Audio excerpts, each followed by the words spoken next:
So Moeen Ali retires from the international game. He's announced that a couple of days ago now from all three formats. It was a long time coming, to be honest. He's kind of intimated this for the past couple of years. He's obviously been quite vocal about this and felt like it was the right time to probably depart. Now, obviously, we've not been called up to Australia, so it seems to be the watershed moment for a couple of players we've seen.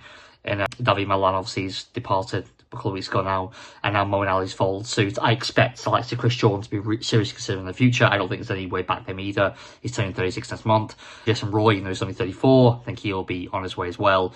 And Johnny Bairstow, who I'll do a separate video on a young Johnny Bairstow, although he's now, I'd say, probably old Johnny Bairstow. But anyway, this is about Moeen Ali. So, yeah, I mean, listen, I look back at it and I feel like Moeen Ali, he's given a lot of stick. I'll be completely honest here. He's given a lot of stick when he first came onto the scene in 2014. But we probably, to be fair, not so much with the bat, but with the ball. But if I look back in hindsight the last 10 years, it was obviously a 10-year career. Played almost 300 matches and across all three formats for the Three Lions. I do look back a little bit of regret. I feel like he wasn't utilised properly, and I feel like the whole team man, utility man thing was kind of, he was almost a bit of abused at times, if wants a better word. And I felt like, well, you know, he became, you know, do a job FC, you know, a bit like his football team at times, how they play people out of position. But yeah, Liverpool, obviously. But anyway, I feel like he was like, well, yeah, Mo can do it. Mo can do a job. I mean, last year we saw in the Ashes when he stepped up to number 3 because he wanted Brook at 5.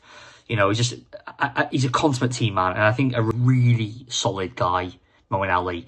And I must credit him for that. But I do look back at his stats. I mean, I think I've got it here, actually. So it's, I mean, his average is 28 in Tests, 24 in ODIs, and 21 T20. Not so much really matter.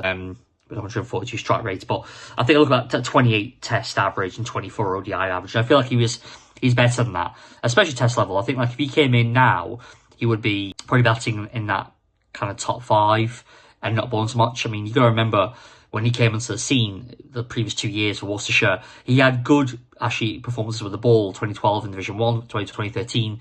In Division 2 for Worcestershire, I think he averaged 27, 33 respectively with the ball. But his batting, Division 1 actually was poor in 2012. He averaged around 26. But in Division 2 in 2013, he was phenomenal. He averaged somewhere around, I think it was 62.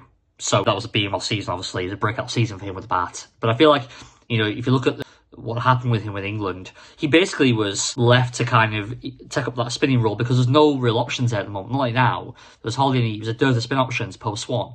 You know, like Simon Kerrigan, recalling Gareth Batty, a 40-year-old Gareth Batty at India Tour in 2016. You remember that? Like some Mason Crane was on the scene, James Treadwell. You know, there was no quality spin options available. I'm probably missing a couple there as well, and that's why they thrust him into the mix. And with the ball, I mean, he averaged 37, 204 wickets. I think third leading highest wicket taker for England behind Underwood and Swan in terms of spinners. But I feel like he wasn't really utilised properly. I think he should have been. I think now we come into teams of batsmen only and bowls bit of part-time spin and very effective.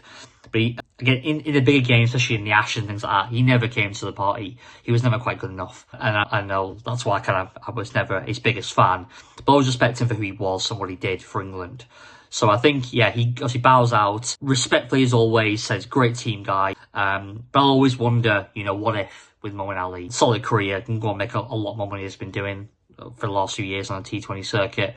But yeah, at the international level, I do feel like maybe it was slightly a bit of a case of talent wasted and misused. So yeah, I'll leave it there. Like, comment, subscribe. Cheers, guys. Bye.